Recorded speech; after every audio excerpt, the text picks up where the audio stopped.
Welcome to today's panel discussion organized by Läkarmissionen and Siani. My name is Isabella Olsson and I am the head of global advocacy at LM. I am delighted to moderate this seminar titled Protracted Crises: How do we bridge funding imbalances and engage emerging actors? And indeed, it is high time, because the situation is acute. An estimated 340 billion people are currently in the need of humanitarian support due to severe and complex conflicts. Countries such as Sudan, South Sudan, DR Congo, Yemen, Afghanistan, Somalia, Burkina Faso, the list goes on, rank high on both IRC's emergency watch list and the EU's Forgotten Crisis Assessment. Meanwhile, the ever-growing gap between global humanitarian needs and funding continues to increase. In 2022, only 56% of funding needs were met. And over the past decade, sources of funding have remained unchanged.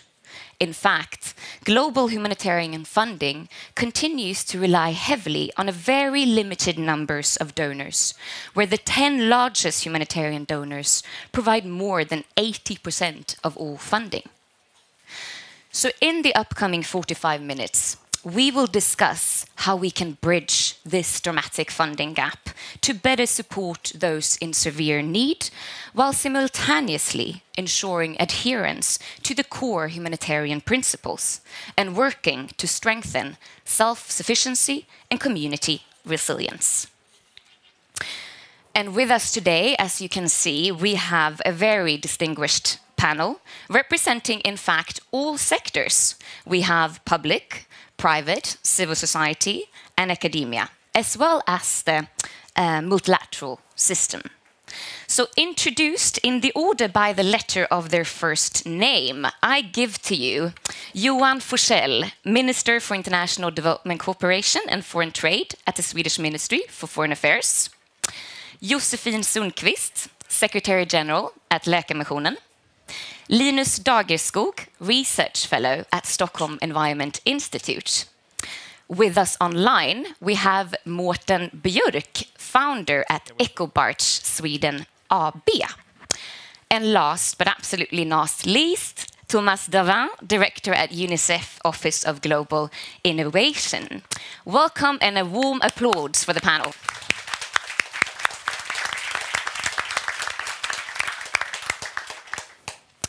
Jumping directly at it, I also would like to inform you all that for the ones who is eager to join Twitter right now, we will be using the hashtag #InvestForPeace. And with those words, I turn directly to you, Johan Forssell. I mean, we're all aware that the global need for humanitarian assistance has tripled since 2019.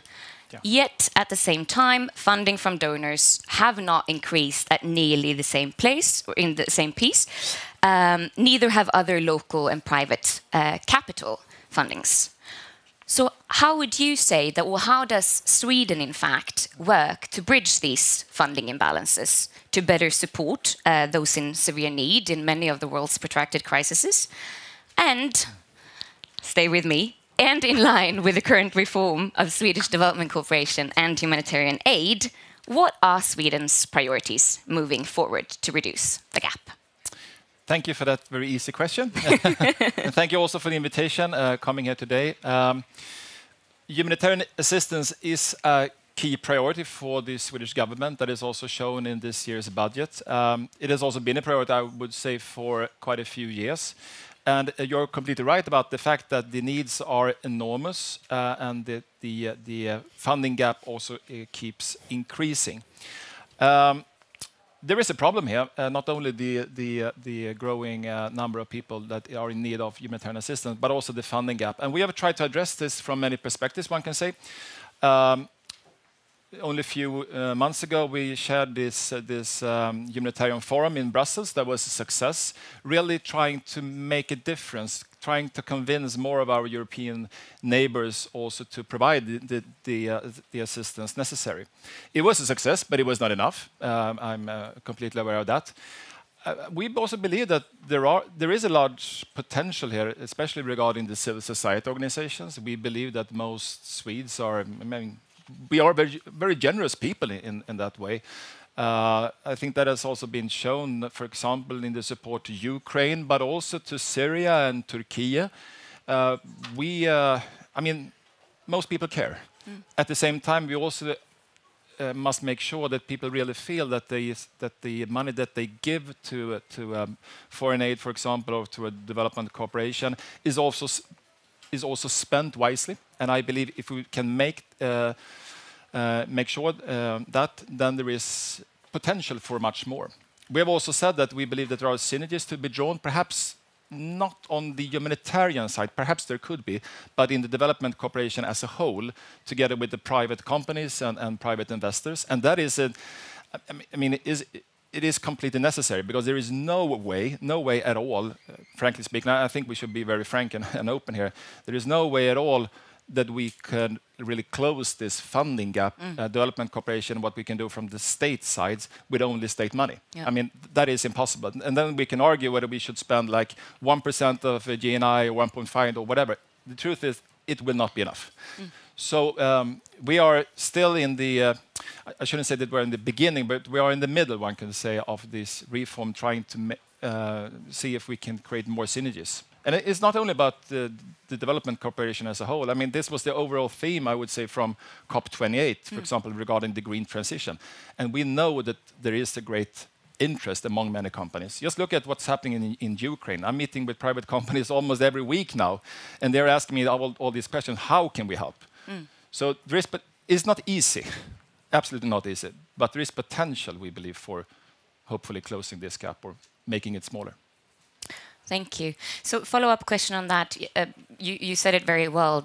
It's clear that we need to involve more actors should we be able to close this gap. And for a civil society organization, I mean, I have to ask, is there a role for civil society then to play, especially when it comes then to increase funding for humanitarian funding? And if so, what may such a role look like? Basically, what do you foresee the role for the civil society to be? Well, like I said, I believe that there is a great potential because most people care. I mean, no one can watch television and be unaffected by what's happening in Turkey or the war in Ukraine. You know, but it's not only about that. I mean, we're also at the situation on the Horn of Africa, for example. So we believe that there is potential. Nevertheless, you know, I think the solution here is within the civil society organizations themselves. They must do their outreach. What we can do is to support them in most ways, and also, of course, making sure that more European countries also take their part of the responsibility, because it is today's situation where 10 different countries, I think, stand for roughly 80% or so of the humanitarian funding. I mean, that cannot stand. It will be impossible. And it's also a question about going back to the Swedish taxpayers and saying that, okay, you are providing us with this very generous support, but there are also more people out there doing the same. So that has been a priority during the presidency. And of course, we will now be leaving the presidency in a few days, hopefully, or probably. We'll see what happens in Spain now. But of course, we will continue working with our European partners in this way. Thank you. I will then turn to our next panelist, Thomas Davin, Director at UNICEF Office of Global Innovation. As mentioned here, both in the introduction and by the Minister, the humanitarian funding is relying on a very few limited amount of donors. In fact, only the 10 largest donors account for 80%. What role do you see that the UN can play when it comes to widening the humanitarian donor base to ensure a more collective response and responsibility? First, thank you for having me. Wonderful to be here. A very important conversation. A few quick thoughts so that we can have time for questions if we can. First, I think telling the story. We are in a world of polycrisis where there's so many hundreds of millions of children that are suffering. The problem is we have more and more a population of an audience that actually disconnects when they see that news because it becomes overwhelming. Right? Those numbers are overwhelming. And so we need to be better at telling the story of Shireen, who woke up at 4 a.m. in Turkey, and she woke up on the ground having 5 stories beneath her feet, who used to be her neighbors, who essentially were all dead. And how do we bring Shireen back to school? How do we bring Shireen in a state where she can have a mental health support? How do we tell that story from a human face so that we don't dehumanize all of these people who are suffering and people don't close off because it's just too much? But also telling the story of what we don't do, telling the story of those people we don't reach in Central African Republic or in Sudan because it's just too dangerous to work there. We have to be able to also tell that story. The second element is, I would argue, is maybe making contribution accessible to all, and both private citizens as well as private sector companies. UNICEF, I think, has done that for decades through national committees of UNICEF. We have the executive director and the team here.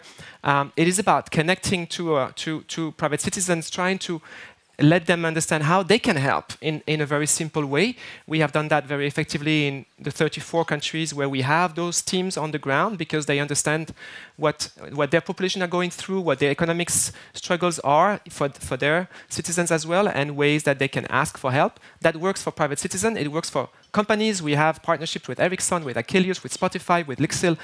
The list goes on, of companies that we have connected with and we are connecting about making a difference. So it's about finding these bridges, helping those interested parties who want to help, feeling that there is a way for them to help. And last year alone, we provided through just that channel about nearly $1 billion through private citizens and companies of support to humanitarian crisis alone. The third point I would make is really making it work for everyone. In what we work on, there's so many people in the world who don't fully understand how that works, how humanitarian response works. Is it transparent? Is it efficient? Is it effective? How do we make that work? We've come together in what is called the Grand Bargain, which really brings together about 66 stakeholders from humanitarian actors, multilateral donors. Sweden is, of course, one of those, trying to understand how do we build that resilience, but also that trust, that confidence that we are reaching the right people, that we have the transparency for people to query what we do. And I think that is going to be extremely important. The last bit I would leave you with is really maybe thinking beyond the current systems, right? The current system will not be enough. ODA will not be enough. How do we bring private capital in a way that is impactful and in a way that they feel there is a win-win as well? There is a lot of money out there that wants to do impact. About 1% or about $40 trillion are currently invested towards impact today in capital markets. If we were just able to get 2-3% of that into humanitarian response mechanism of impact investing, it would make an incredible difference. Thank you. I feel like you also already touched on that, but how do you see that the UN or UNICEF in this case can stimulate and also facilitate cross-sectorial partnerships amongst different actors? And then I'm talking, of course, globally, but also locally in the partner countries to address this gap. Then again, without jeopardizing an impartial response. So one of the advantages that UNICEF has, or challenges that UNICEF has, is that we work focused on children rights, right? Which means that we are cross-sectorals by nature. We work from birth around health to early childhood development, to education, to mental health, to access to water and sanitation, to climate change. So by nature, we are an organization that works across sector. It does mean that we have the ability to connect with a number of private sector companies in very different ways. So how do we look towards water sanitation program that actually has a revenue model that would be interesting, both from a technical lens on how do we use maybe new sensors to understand the quality of the water and to understand the use of that water, all the way to how do we maybe connect a revenue model so that populations that are struggling are still going to pay a few cents initially by for each liter in a way that actually makes maybe a private investor willing and wanting to join that picture. So that's one of the ways, I would say. Another one is really going into what we call that humanitarian impact investing or innovative finance. And there is a new partnership called Humanitarian Resilience Investing Initiative that really looks at that. Can we create worthwhile, a pipeline of worthwhile investable opportunities? We're also working with the insurance, so looking at new partners. We're looking with the insurance company on something that's called Today and Tomorrow, which is about really looking at insuring some of the countries that are going to be affected by climate change and trying to look for solutions that are, again, worthwhile both for the insuring company and for ourselves. So there's a multiple array of things that we're trying to do. We're not definitely the only ones. There's many other partners doing it, ICRC, WFP, UNDP, HCR, so many others. But the progress is not fast enough. We need to get better at this so that we, again, build these win-wins across sectors, for private sector, for citizens, and ideally, for financiers. Thank you so much. Now turning to the screen, and I would like to welcome Mårten Björk, founder at Ecobart Sweden AB. Welcome, Mårten. Are you with us?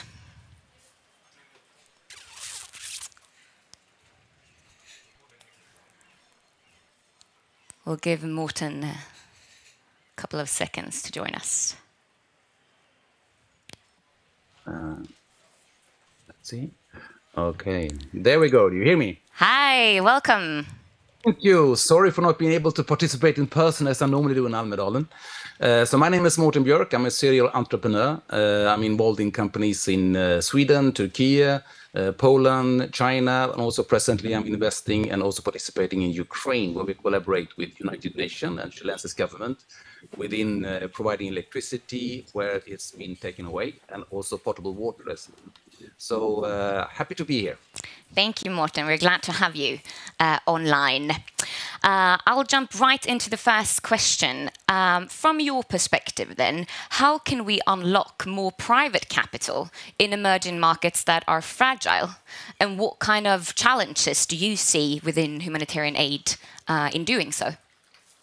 Well, the main issue actually is it's not difficult to get project financing, private project financing. There is more finance available than there are projects actually that are bankable.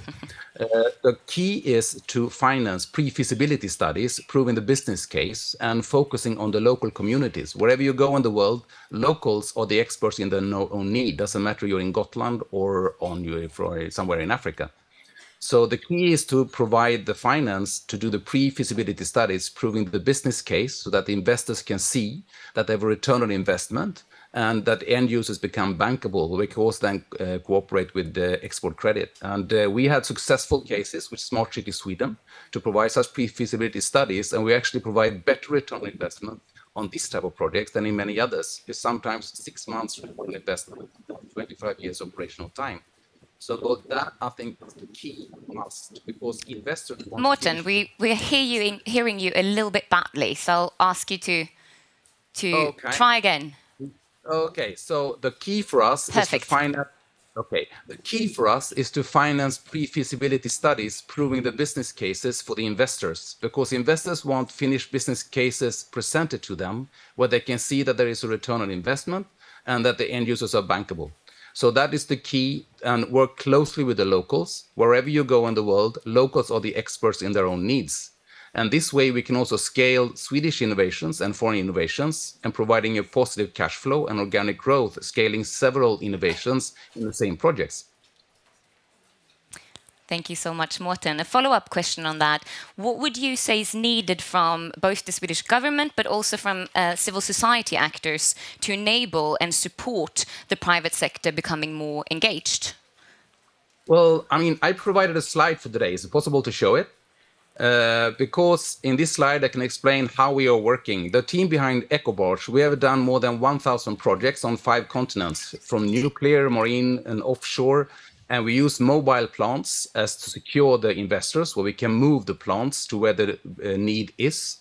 And we can also scale it as they are modular. So what we do is we do pre-feasibility studies together with the local communities, proving the end users business case.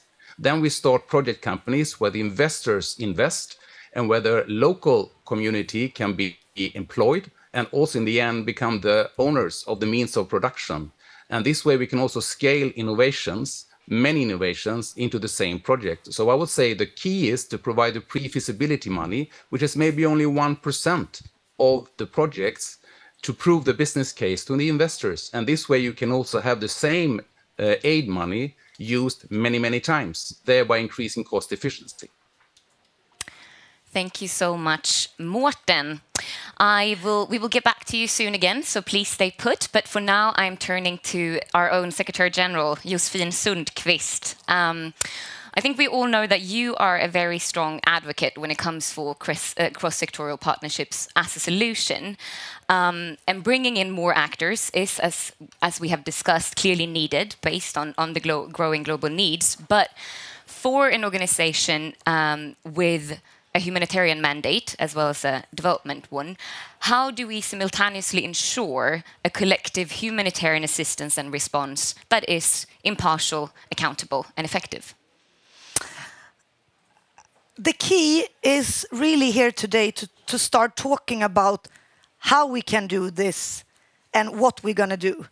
Because we have for so long talked about why do we need private investment or the private sector? Is it the right way or not? And the way I see it is we are beyond that today. Now we have reached a point where we are so desperately in need of scaling the funding for humanitarian affairs.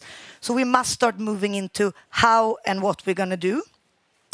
And when it comes to the how and what, the key is to understand that there is risk sharing in all investments. I mean, you take huge risk when you go into fragile states, of course, both as an investor and as a company and as a civil society humanitarian organization. Because if you can't deliver what you have signed up for or what you are contracted for, I mean, we're a partner with UNICEF.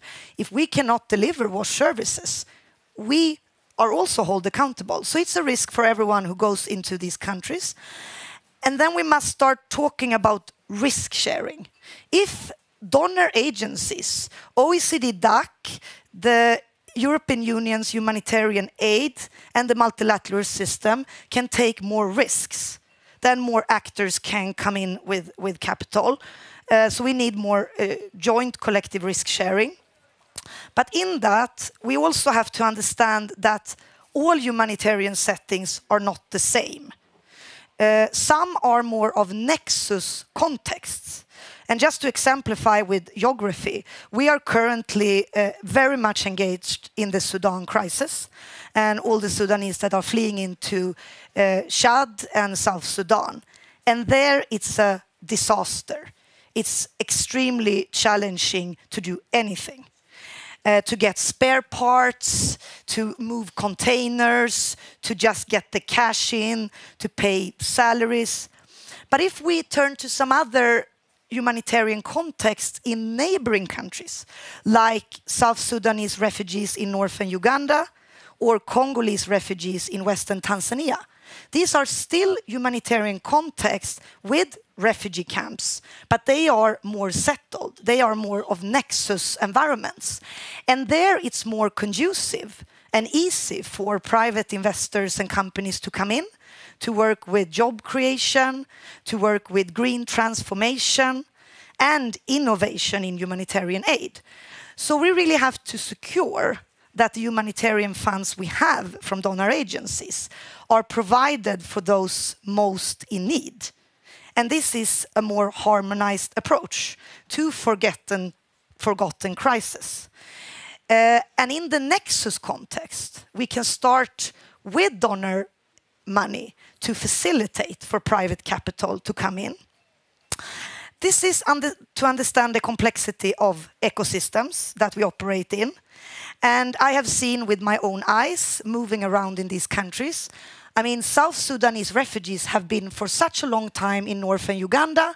They have been setting up their own informal business chains in the refugee camps. They are ready to act as entrepreneurs versus IDPs on the move right now from Sudan into Chad are extremely vulnerable and needs primarily protection.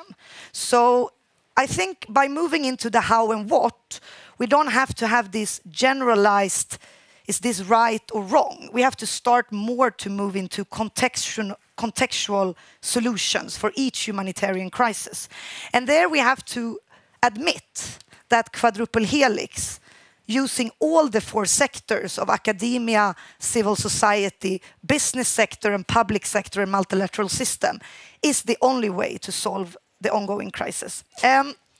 What we also see, I just want to add one thing, is with the Sendai framework for disaster risk reduction. We need more focus on resilience building, and we have to act earlier. Because also if we would act earlier, we would also avoid new emerging humanitarian needs. Thank you. Briefly, why do some conflicts and crises tend to become forgotten? And as we're talking about the private and sector's involvement here as well, I would also like to that we talk about promoting local responders and involving local actors, which I think is equally important. How do we do that? Yeah, I think why some of these crises are forgotten is because we don't personally relate to them. We are quite far at this point from Sudan. We don't talk to Sudanese people on WhatsApp, most of us. So what we really have to show is the people behind the numbers and figures. But also we need to have a better collaboration modality between international humanitarian actors and local responders. We have in our modality been focusing on local field offices, not to set up huge HQ offices in Geneva or Nairobi, but rather to go where no one else go.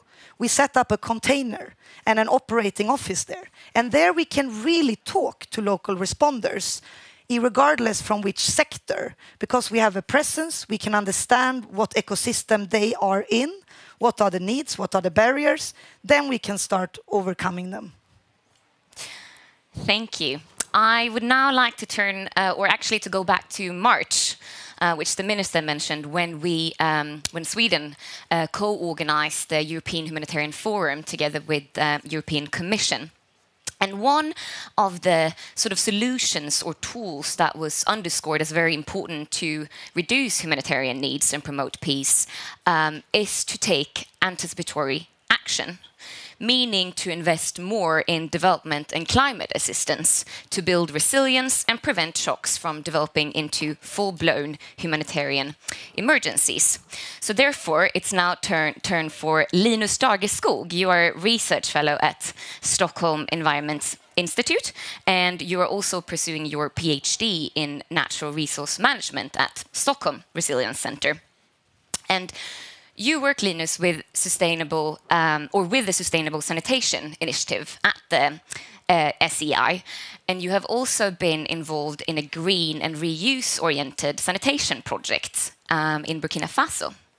So I would now like that we zoom in a little bit on a specific local context and take a look at the screen here with a movie at what is going on in the region of Binde. Nasarawa yolen biliga ta ligde yolen kat po ya po men arje kan le pa har fo arje ka mam yola seyidin son compare mam be rappeler ka ya bin kominde le runa wa biliga men nasar biliga a ligde ya to ton me katar sapalo ko fo ntin ko intal économie bu fo na économie himpa man da nasara renda tom shin ka watay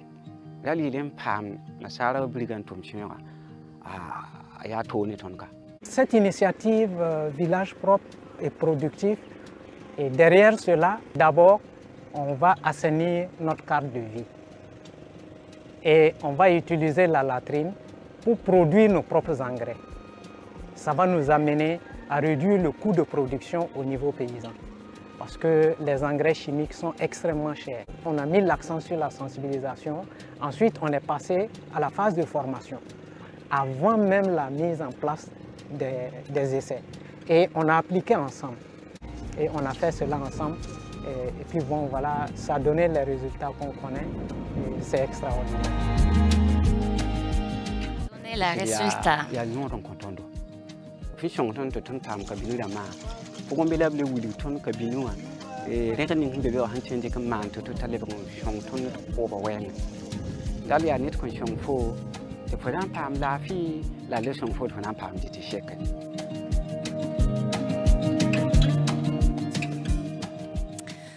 So, Linus, what role can green and reuse-oriented approaches, such like this, at large play when it comes to preventing future climate-related humanitarian disasters? Thank you, Isabella, and hello, everybody. I think not only green sanitation, but all sanitation systems need to be robust to climate extremes, to prevent, sanitary disasters. Just imagine what happens in inundations when you have a pit latrine. Where does the waste go? Or if you don't have water and you have a flush toilet, what happens to sanitation and health protection? So all sanitation systems need to be climate secured. But green sanitation have, in addition, other benefits in water scarce environment. Wastewater can be a resource in agriculture, and of course, when we face disruptions in supply chains and fluctuating fertilizer prices, using those local resources productively and safely can play a significant role for soil fertility and food production. And I really mean that. And I will tell you a secret that you might not know, but everything we eat, we will excrete. So all those plant nutrients that you ate will end up in your urine and your feces. And in Burkina Faso, we estimated that this is equivalent to about 15 kilos of chemical fertilizers per year per person. And you can produce roughly 100 kilos of grain with that if you use it well. So it's not just like, it's significant. Yeah. And what are some of the challenges then to scale up these types of green systems? And that's, I think, green systems, both in agriculture and in sanitation, they are knowledge intensive. They're also work intensive because you internalize the environmental cost, and that's not for free. When you pollute, that's for free, but when you want to do it right, it's more knowledge and more work. And it's not just a product that you can buy off the shelf or sell. I mean, you need to raise awareness, the systems understanding. You need to build capacity. You need to have, for new technologies and new practices. And within, to go to scale, we also need research that provide evidence for policymakers to adapt policies and enable policies for this. And I think in Sweden we're pretty good. We have 30+ years experience of green sanitation solutions, and there are plenty of entrepreneurs in this field. And one in Gotland, I don't know if Jenna Senekal is here. She's representing the company Sanitation 360, and they dry urine to make a solid fertilizer, produce barley, and make beer, which you might drink tonight if you're lucky, and close that loop. Thank you so much. I think that we will open up for a few questions from the audience to the whole panel before we then go back to give one final round from me here with the panel on stage. And I have my colleague from Siani who will help pass round a mic if we have questions. And I will also ask everyone to be kind and respectful to your neighbor in that sense, to ask a question that is short and concise, and feel free to introduce yourself, but please just with the name, organization, and then we move quickly on to the questions. First question we have over here. Oh, yes, you and then you. Good afternoon. My name is Lena from UNICEF Sweden. I have a question, I think, to all of you. I've written it down, so I'll read it. How important is quality of funding to bridge funding imbalances in protracted crises? That is flexible funding and core support. And how do you see the possibilities for the private sector to provide such funding in humanitarian crises and situations? Thank you so much. Golden star for a concise and quick question. We have the lady here in blue as well. Thank you, Sarah Westerberg from the International Rescue Committee. Thanks for referring to our watch list in the program. So my question is, in relation to working with trade and aid and looking at synergies, how do we ensure when we know that a majority of need is concentrated to the very poorest communities and countries in the world, and trade tends to be focused on middle-income countries? How do we ensure we bridge that gap, especially when we see there is a very big funding gap as referred to? Thank you. Do we have a third question?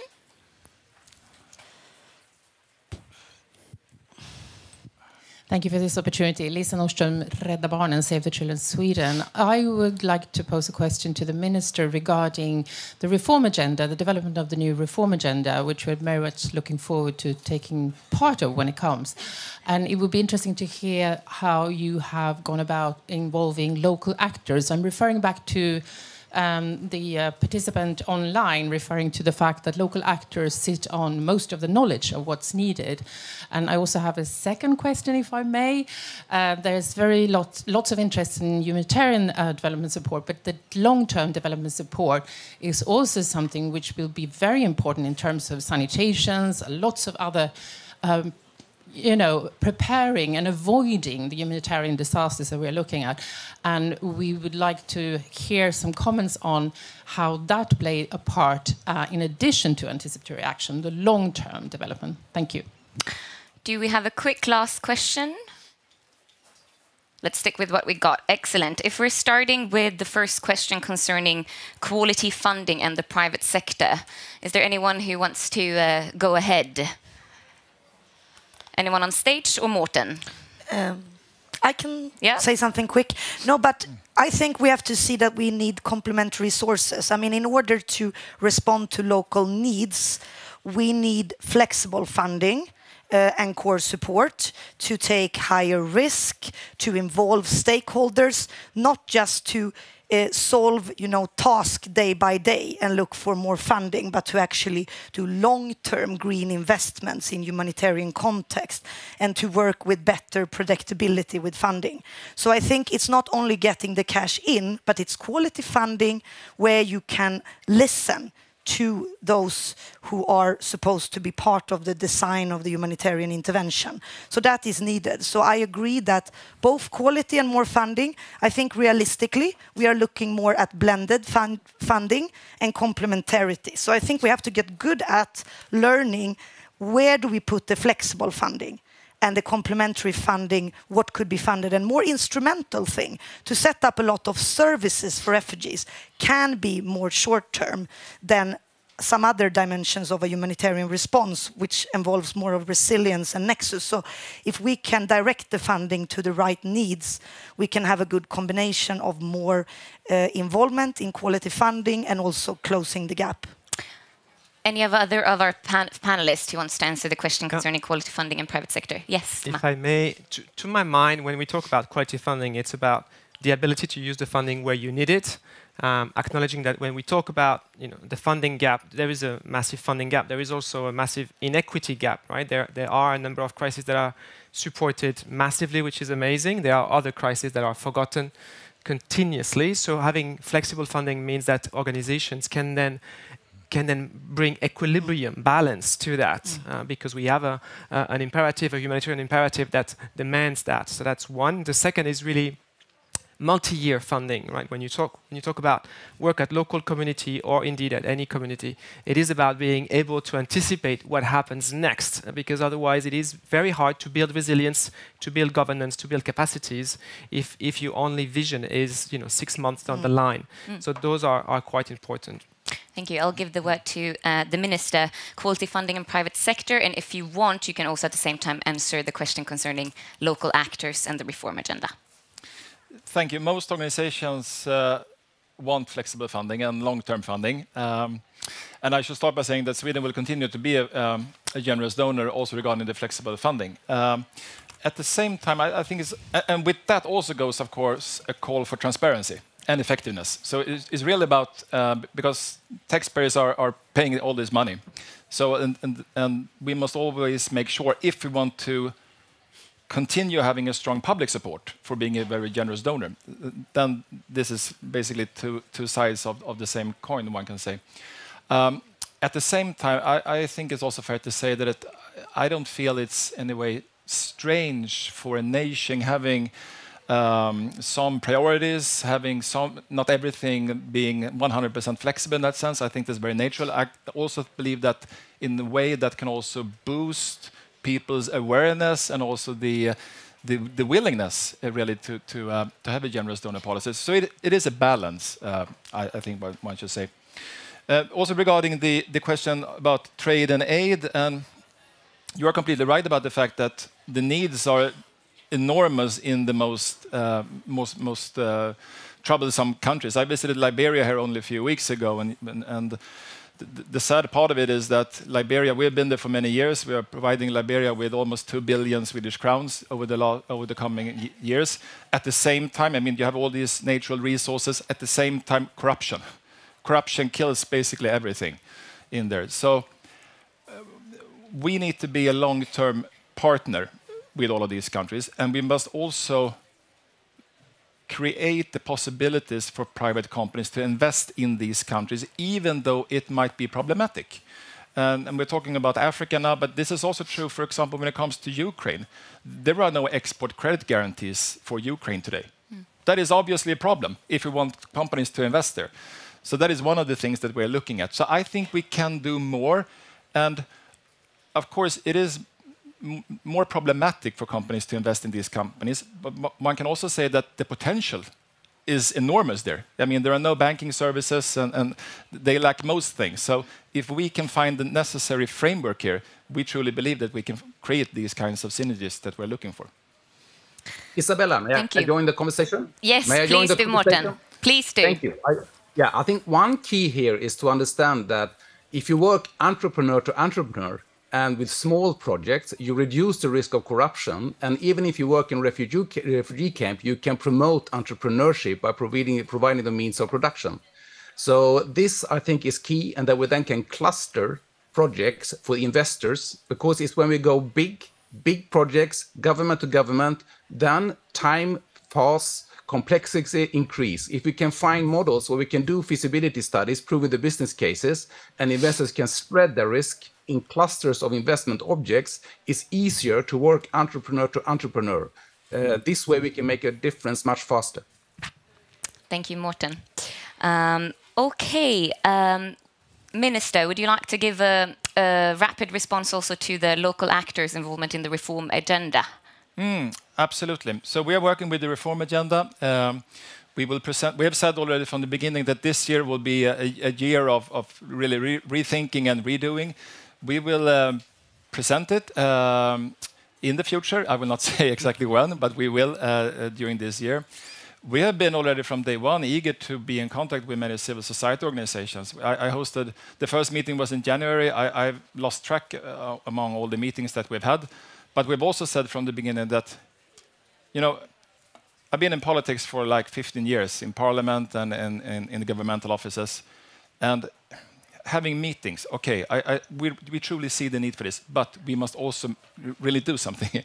And I am more of a doer. I understand that there are many questions, and I'm asked these questions all the time.